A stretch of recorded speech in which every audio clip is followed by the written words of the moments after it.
This is VSiN, the sports betting network.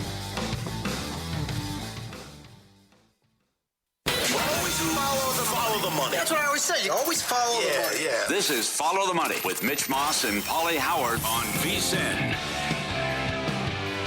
Welcome aboard. Thanks for watching, as always, on YouTube TV, listening on Sirius XM Channel 158, iHeartRadio, TuneIn Radio, or any of our great affiliates across the country in this hour. Coming up in 15 minutes, we will get into tonight's basketball betting card. 30 minutes from now, Derek Stevens, owner, CEO of this great property and studio, he's going to give you a contest update, NFL-wise. You will not believe what one entry is doing so far to this point, 9 weeks into the season, on a historical rate. Put it that way. And right now we begin the hour by going out to the Progressive guest line as a longtime friend of the show and the network, Lou Finocchario, joins the program. Lou, good afternoon. Thanks for the time as always, buddy. How are you today? I'm doing great, guys. I really appreciate you having me in. Any day's a good day to talk about the opportunity to profit at sports gaming.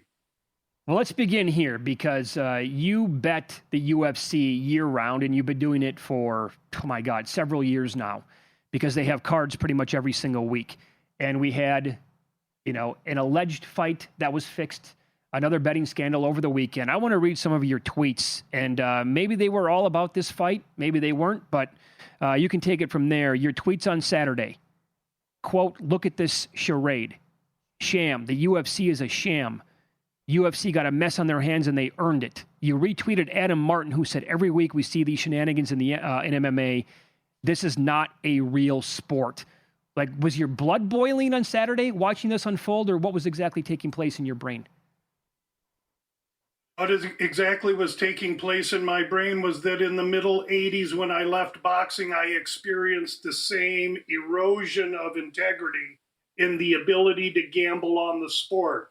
It infuriated me and forced me to leave combat sports for 15 years till I found the UFC. Now the UFC, owned by an entertainment company, run by an extremely strong, independent person, not committee, over a group of athletes that are unrepresented, no union. I have flashbacks to what's happened to me previous in boxing.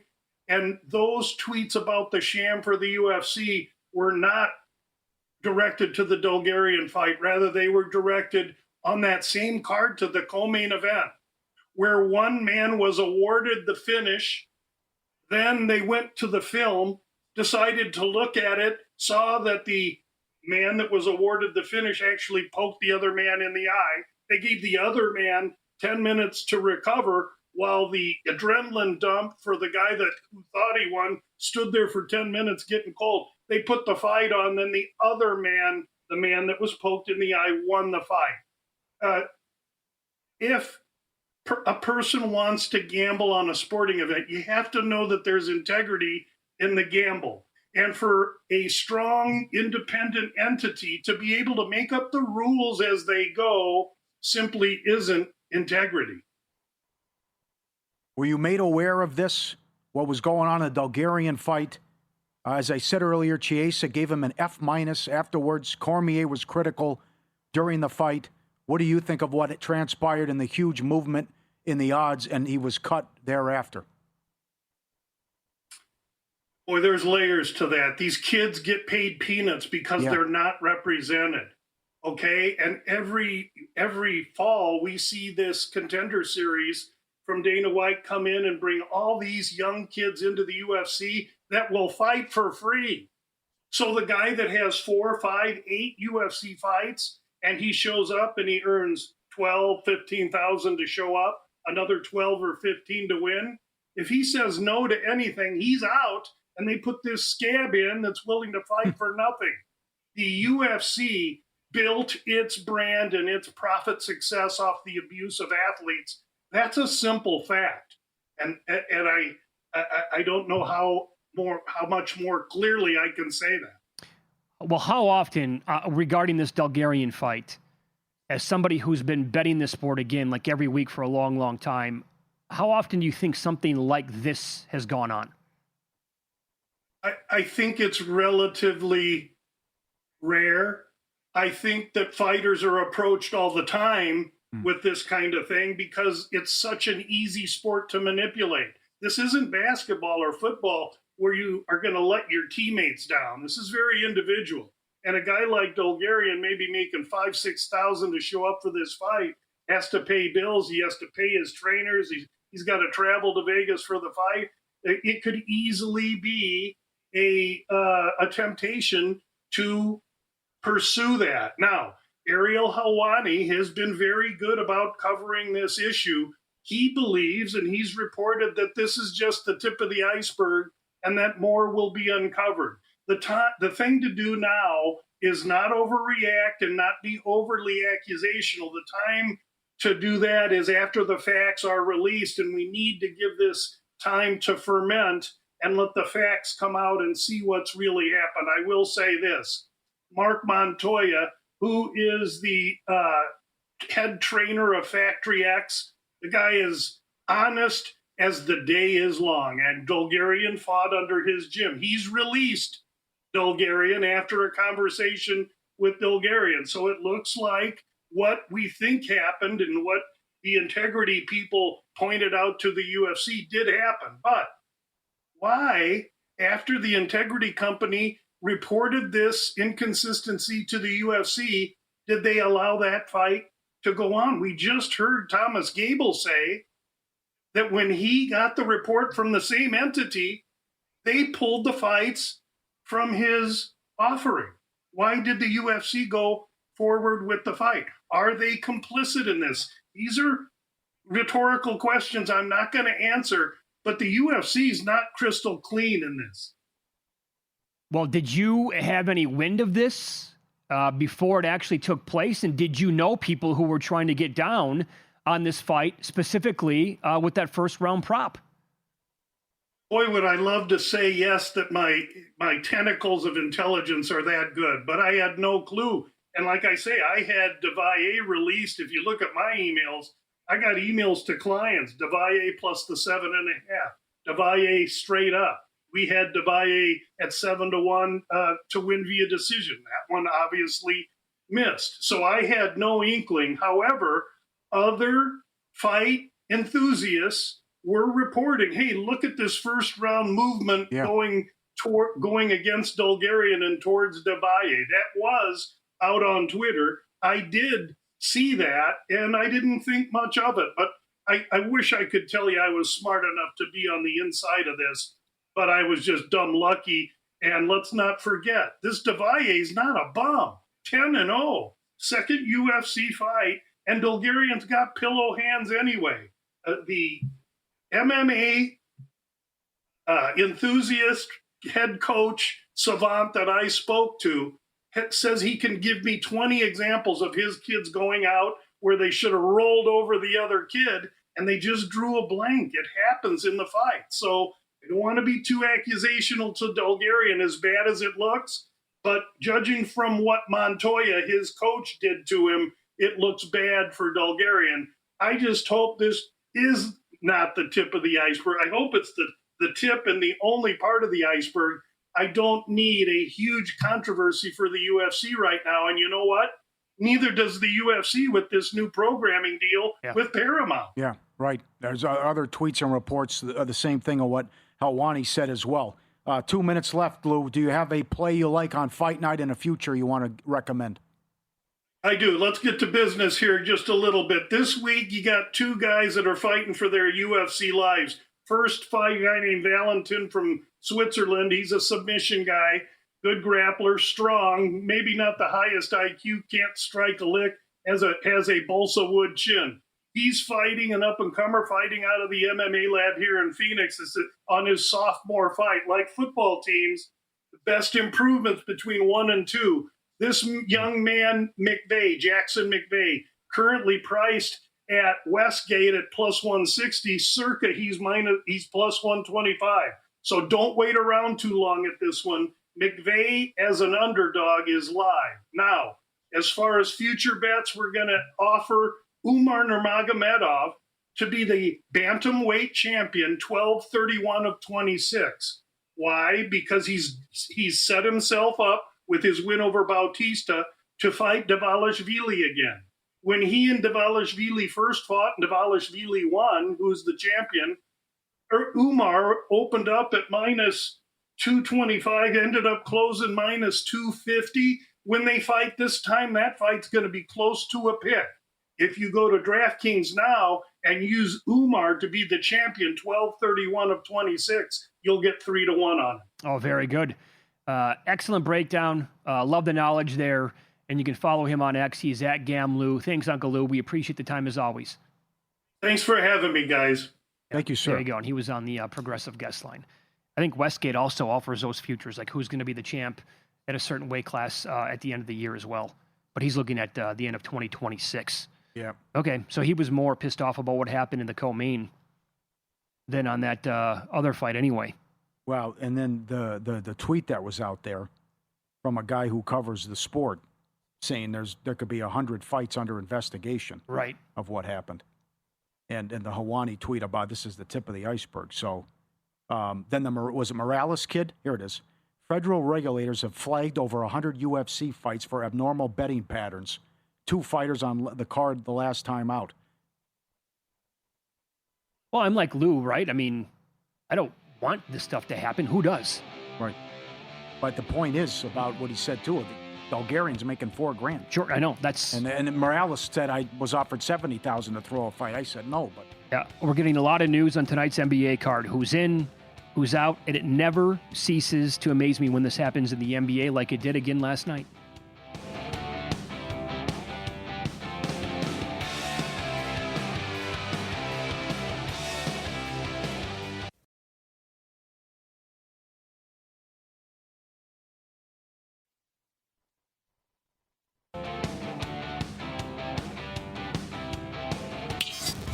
This is Follow the Money on VSiN. Welcome back. Derek Stevens on the program coming up in 15 minutes. Owner, CEO of this great property.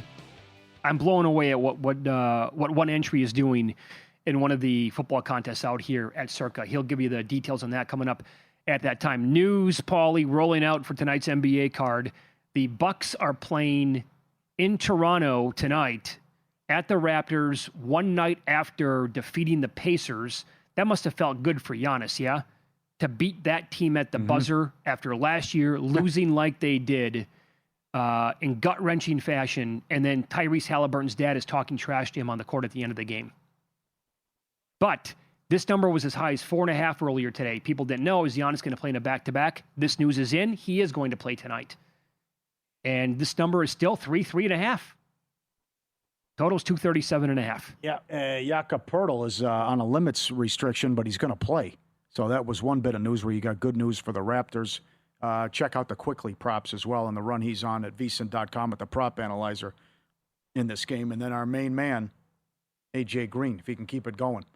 So 7-0. Yep. With the 3-pointers over 2.5. Bet it again tonight. However, and the points. Yeah, the points too. Another one. 7-0 over. I'm seeing 9.5 at some spots. I'm seeing 2.5 over $1.05 only. If this kid can keep, and I know some people are a little concerned. Not a volume shooter, but it's getting there every game. He took 8 last time. And this is quite the story if he can keep this up. Oh yeah. And a lot like we'll get to another trend, some strong numbers with an NHL team coming up, but that's got to keep backing it. You never know how long this can go. I have to say this. I cannot wait for All-Star Weekend because this kid has to be in the 3-point shooting contest. Has to be. And you can bet on that, by the way. So I wonder what the number would be on him if he's going to be participating in something like that. Hey, Mitch, Johnny Avello not messing around. He's at 2 minus 250. So I what you said earlier, where you were limited, just move the line now. Don't limit me. Just make an adjustment and just say, okay, well, the kids beat us 7 in a row. Sure. And Johnny Avello went to 2 makes minus 250, and 3 is plus 105. But okay, get the 3, take the plus money, and see if he can do it again.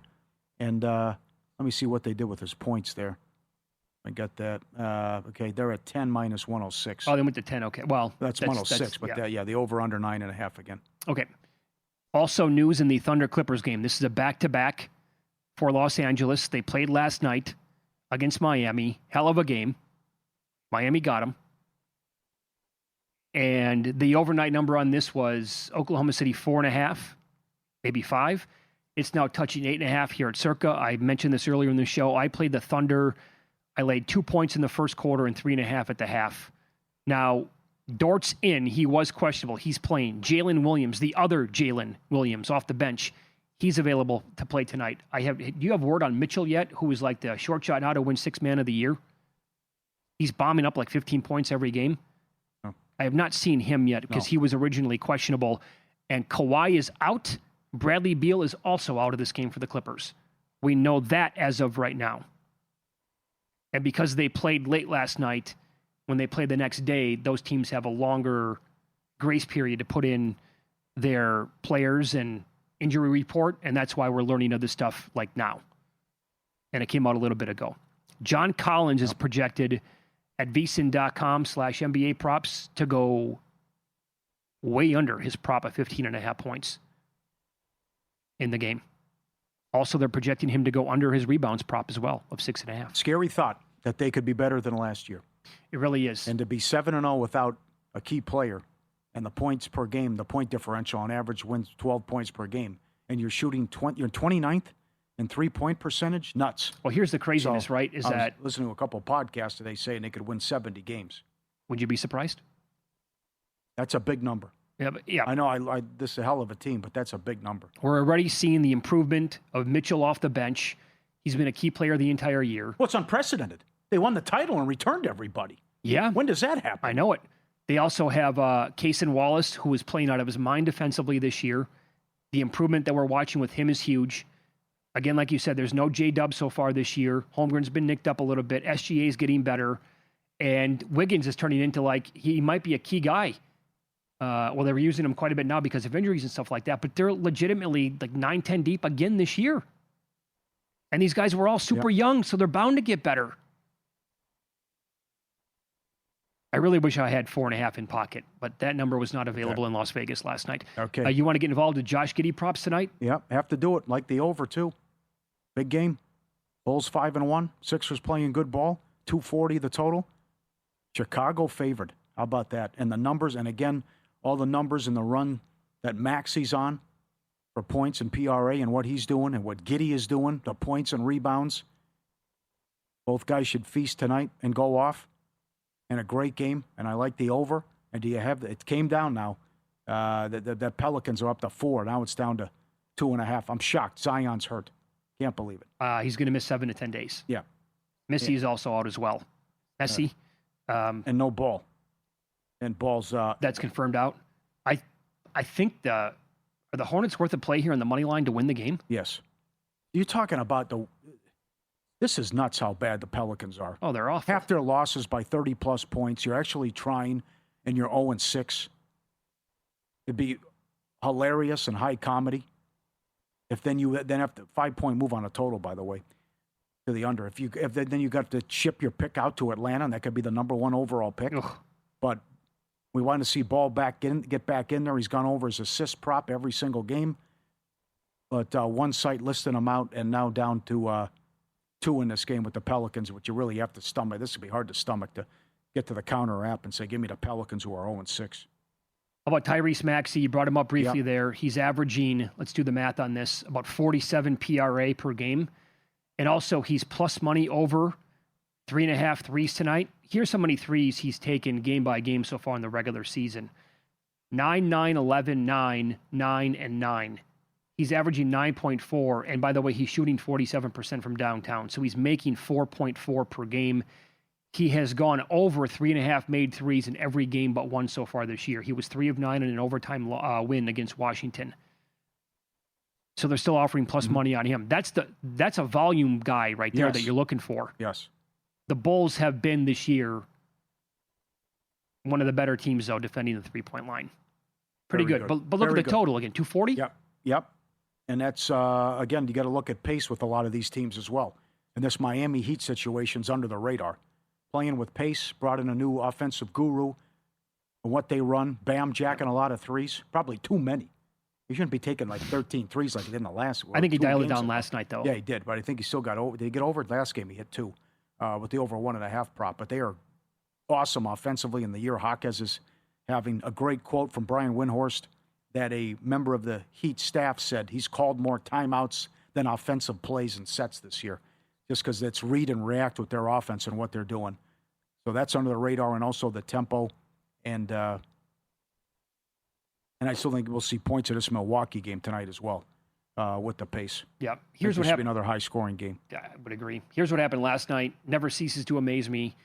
But the Lakers opened up, if you go back a good full evening ago, right? 2 nights ago now. They opened up 1.5 on the overnight against Portland. It was a back-to-back. They played Sunday night. They beat Miami 130-120. Then you get news that Luka's not going to play. Okay, number goes to like Portland 3.5. Then it comes out that Austin Reeves is not going to play, and the number just goes keeps going up. I saw it get to 10 with Portland. Mm-hmm. Horrible situation. Luka, Reeves are out of the game. Doesn't matter. Lakers win the game outright. They had no problems offensively. Second half got whatever they wanted. Ayton was a beast, 29, I think. Hachimura, 28, and a Nick Smith Jr. out-of-body experience. Kid was a really, really high recruit coming out of high school. Maybe they got something Charlotte there. 1 year. Charlotte 1 year and then didn't last. Yeah. 25 points, 5 threes. He got the interview after the game. He was phenomenal. So that's one. Remember when the Bucks played the Warriors last week? Giannis was probable all day, ruled out. Warriors went to a huge favorite. Bucks won the game outright, and they were awesome. I want to know how many times we got to track that throughout the entire year. Now, as a side note, because of this Lakers, I don't know how they're doing it, but good for them. I'm going to be dead wrong on betting they're under 46.5. JJ Redick, 20-1 in that neighborhood coach of the year. I don't know how much credit he'll get, though. I think he has to get. They have LeBron Reeves. They have Luka, and Luka's just you're putting up 40, 10, and 10 every game. Yeah, but if Luka misses time, which he has already, and LeBron's going to be out a good month, Reeves hit and miss with the games that he's going to play. What if they win that division? If you want to get absolutely crazy here for a second. It depends what their record is. Yeah, if they win 55 games. Well, God, boy, that's aggressive. Because Golden State with the load management, too. Depends it goes back to the record, though, because you could still win the division. Your record isn't that good. There is a path where he's going to be a good candidate. I can't believe Doc Rivers could be a candidate. But what if your guy for Oklahoma City wins 70 games? That's tough. It's tough. All right, contest update, Derek Stevens next. It's tough to beat an entry so blazing hot that would set contest records at its current pace.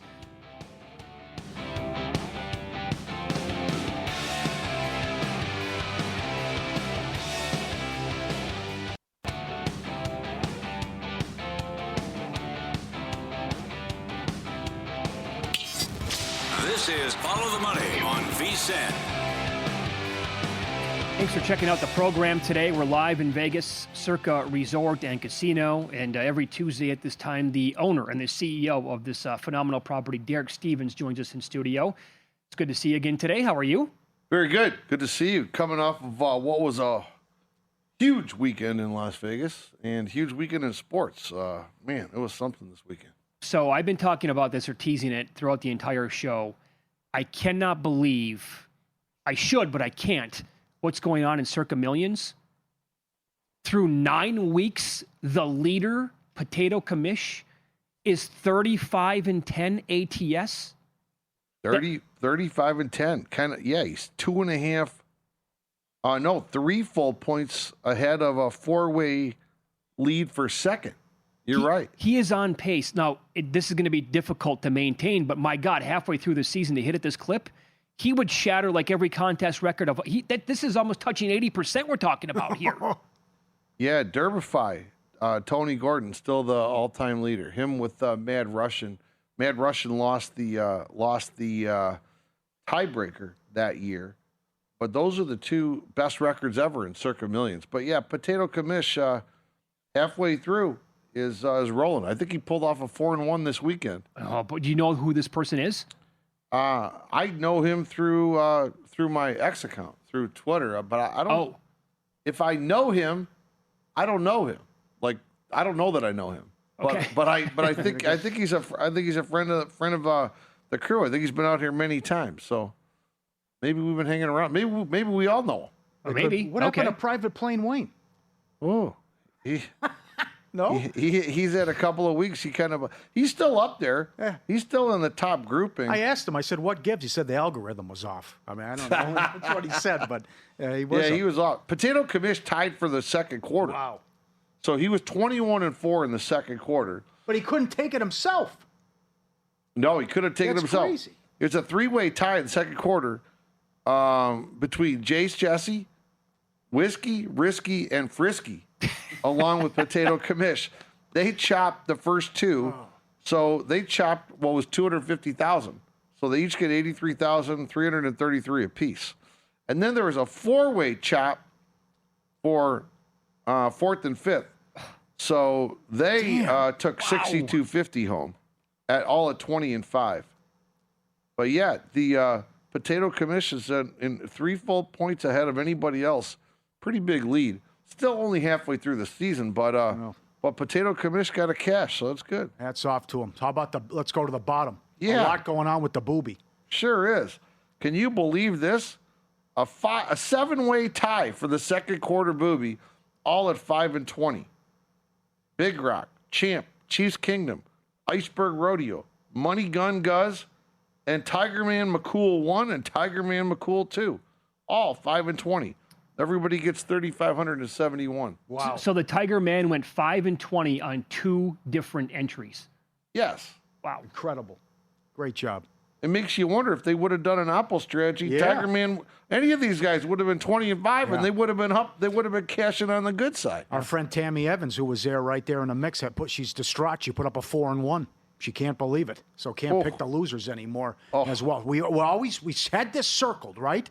Oh, week 10. It's a perilous trade. It's going to be tough, right? Sure is. But you look, and I was actually surprised with the availability on Buffalo and the Broncos.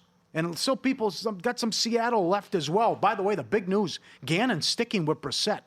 He just announced that. Brissett's the quarterback. So what do you think here about who you would use and how many people have what left? And we could have a big game Thursday with Denver laying 9.5. Yeah, well, Paul, I think you said the key thing. It's all about the availability. So take a look at Thursday night with Denver. So going into Circa Survivor for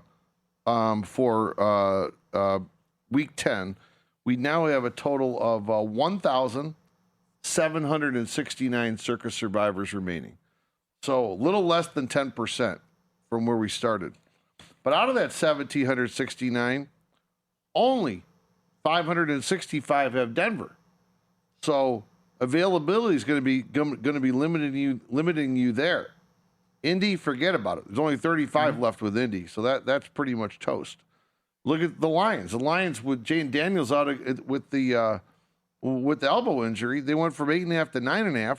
But the Lions, only 525 have Detroit out of the 1,700 available. So less than a third right there. Oh, and by the way, they're still playing. Don't forget, I mean, they have both holidays yet.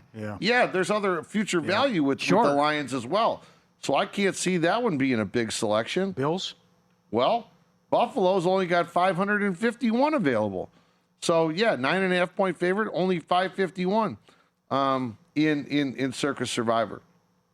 So then where do you go? You think we're going to go to, is this the week you pull out Carolina? Yes, you do. Yeah. Carolina. They're going to be popular, no doubt. Everybody's got Carolina almost. Of course. Yes. I mean, so I think Carolina is going to be in the mix. You got to figure out, well, I'm gonna have to figure out a strategy to use 20 teams. Well, this might be my only time. I'm using Carolina. So I think I could see Carolina be the number one selection here. I've seen projections 20, 25, 28% in that range this week for Carolina. Yeah. So does that mean that you have to try to find something else? You don't want to be on Carolina this week because they're suddenly this popular now? I think a lot of people are in situations with their back against the wall. Yeah. You know, I think like if you're someone that has Carolina but you don't have a lot of other options, I don't know that you like where are you going to go? There's not going to be many better options, are there? Would you trust Seattle laying 7 against Arizona? Or you don't like their home road splits? Well, you don't know. Seattle's obviously making moves to try to get better, but again, they only have 793 available. So it's not like everybody's got Seattle available either. Surprised by these numbers. Do you know what you're doing yet? You got 3 left? I have one left here in Circa. Well, one at Circa, too. Yeah. Okay. I will tell you that Humans has 3 left. that's right. Seattle was probably going to be one of the teams, but I like them a hell of a lot more against Kyler Murray. I know. How about the big boy? We're down to 11 in the Grandissimo. We're down to $100,000 to get in. We're down to 11. Yeah. Availability is just as interesting there. Yes, it is. I mean, you look at Indianapolis, 0. You know, there's a lot of teams. Kansas City, 0. There's a lot of zeros out there now on the big ones. So down to 11. Denver, only 4 out of the 11 have Denver. 4? Yeah, only 5 out of the 11 have Seattle. Now Carolina, of course, all 11. All 11? Yep. So, you know, 5 have the Bills. Yeah, 5 have Buffalo. Yep. In no Green Bay left, no Indy left, 1 Kansas City, only 1 Detroit. Circa Grandissimo, it's going to have a holiday problem. It's already you can tell in advance. I know. I'm stunned by that. How many entries have Philadelphia left? In Circa Grandissimo, In the big boy, yeah. 7. 7 Ooh. out of the 11. And then how about on Baltimore? 6. Wow, 6 people still have Baltimore left, huh? Okay. Yep. I don't trust that, though. Baltimore? No, Flacco coming in, slinging it around? I don't disagree. So, That total's got to be 60. and do you think all 4 people with Denver left in the chamber are going to use him on Thursday? I would think so. I would think so. I mean, Raiders have fallen apart. This might be a great opportunity to do it. There was not a lot in the Raider game last weekend that gave you much hope. So I could see Thursday being a big day of selections on Denver for everybody that has them. They're in such a horrible spot to play in an overtime game and lose and then go on the road on a Thursday. I think teams in that situation, I had the number yesterday, I think they're like 4-16 ATS. Yeah, I buy it. And then you traded Myers today, too. That's right, yeah. As well. Was that a top 5 World Series of your life? I Top would think 3? so. Bill 80 was asking. I think so. I mean, never would I have thought that if somebody told me back in spring training, Toronto versus the Dodgers is the World Series. I would have said, I don't know that anybody really would have loved it, but it turned into be. It was pitch by pitch, game by game. It was unbelievable. It was unbelievable World Series. Game 6 and 7 were as good as you're ever going to get. Yeah. The Let's drama. not forget about Game 3 where we spent 6.5 Well, no, hours. yeah. That's unbelievable. Well, we're fortunate. We live on the West Coast. Nobody on the East Coast saw it. Yep. Right. Unless you're from Toronto. But, it was unbelievable. Dodgers hit 208 for the series. Wow. And Blue Jays couldn't get the big hit. Yeah. How about the Pajas catch? Where did he come from? Kike playing the save the day. Clement's going to win the MVP. Yeah. The They bring him as a defensive replacement before right that inning. That's unbelievable. How about the Robert strategy overall to do that, but also he used one reliever in Game 7, and he said, I'm not going to my pen. I'm going to go to all 4 of my starters that got me here. And that's who he relied on. Shohei didn't have much, but then he went to Glasnow. Snell came in, and he's like, okay, I know Yamamoto went yesterday. Can you go? Yeah. Sure, I can. How about 3 innings to win it for me? Yeah, I got you. I got you, Skipper. I think baseball fans loved it. I think baseball fans just loved it. Huge ratings. Huge ratings. Don't screw it up with a lockout. I couldn't get over the defensive plays. Oh, every half inning, something amazing was happening. Rojas was unbelievable. Hits out of the 9-hole, hits a tying home run. Then he makes the defensive play, and he's wearing Van Cleef. Look at that. It's unbelievable. Thanks, Derek. In-pocket plays coming up next.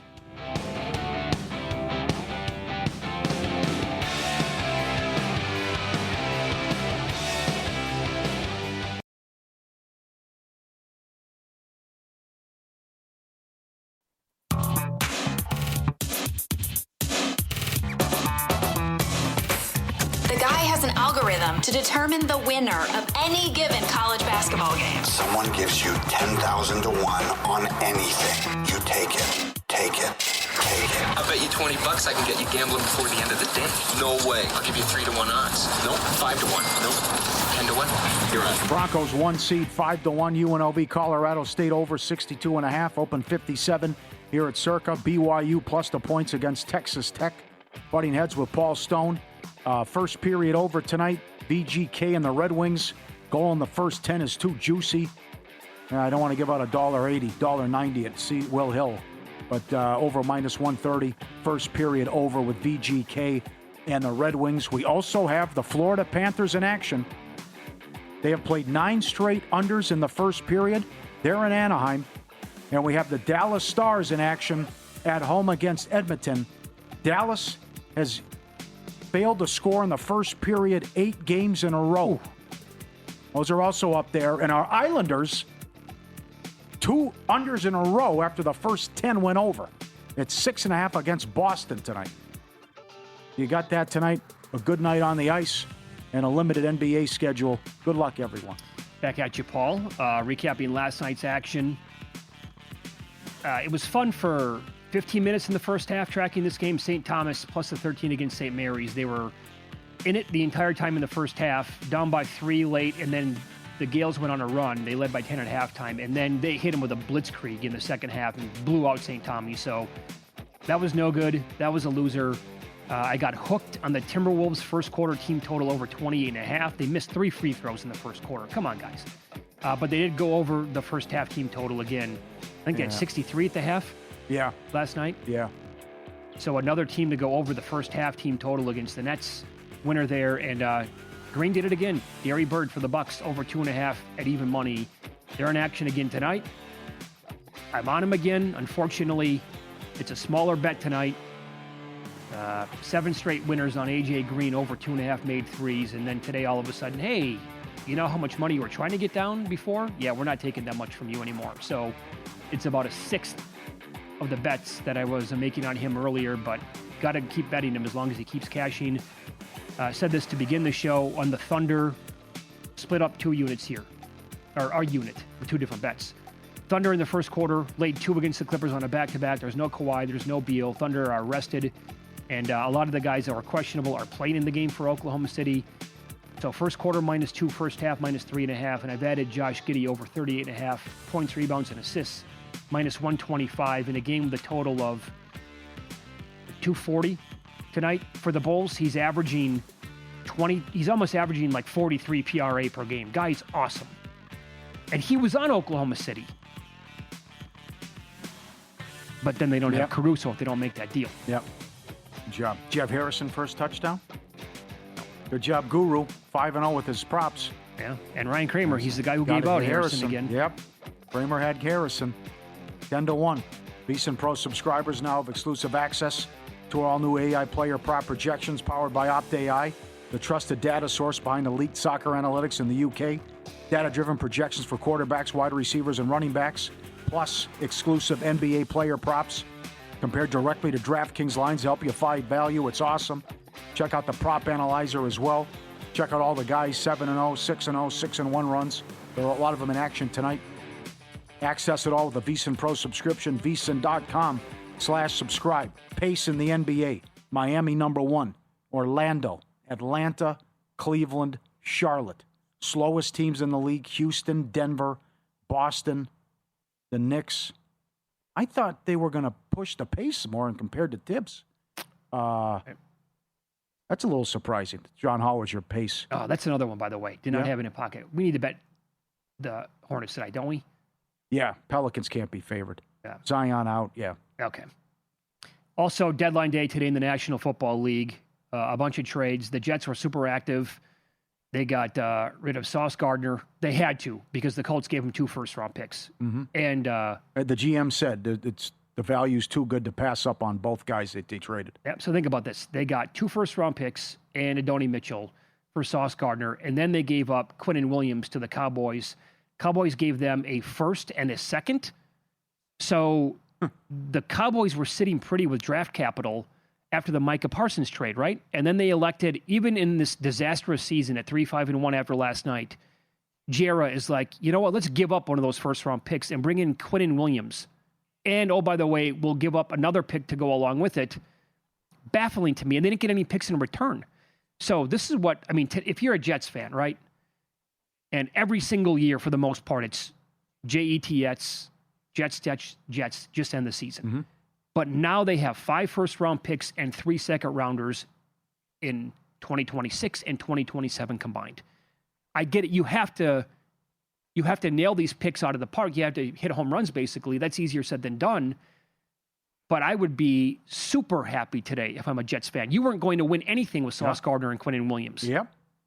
They are catching 2.5 now Oh, against the Browns at home. And New England was New England 12?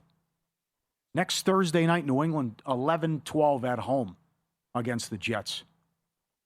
So you couldn't pass that up. That's too much to give up if you're the Colts, too. Man, that's a lot. yep. And Paul, And plus, the Jets get off that Sauce Gardner contract as well. that's right. Now here's their dilemma, though, right? Because they also need a quarterback.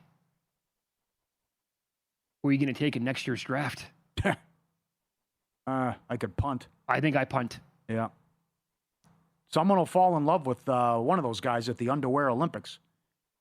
So you move down and just keeping all these picks and just adding them up and then find some guy you like and go get it, go after it. That's what I would do. You got money to play with. That way you get off the Sauce deal, you can sign someone. But I would just get the best player available on the board, address every single other position. They'll probably have to try to address that position, the quarterback spot, in free agency again next year. And then at some point, there might be a quarterback that's going to make a lot of sense. I mean, is it going to be Arch Manning in 2027? He's looked horrific so far this year. But we have a mutual friend here in town, and he's got a point here, who said, can you imagine any of these current college quarterbacks raising the Lombardi Trophy in the NFL? I can't. No. When did Breece Hall ask out? Today? After the deadline? No, it was before the deadline. No, he won. Okay. Hours before the deadline, Okay. and the Jets reportedly wanted a third-round pick. I like what Seattle did. They got Shaheed. Sure. That's a good move.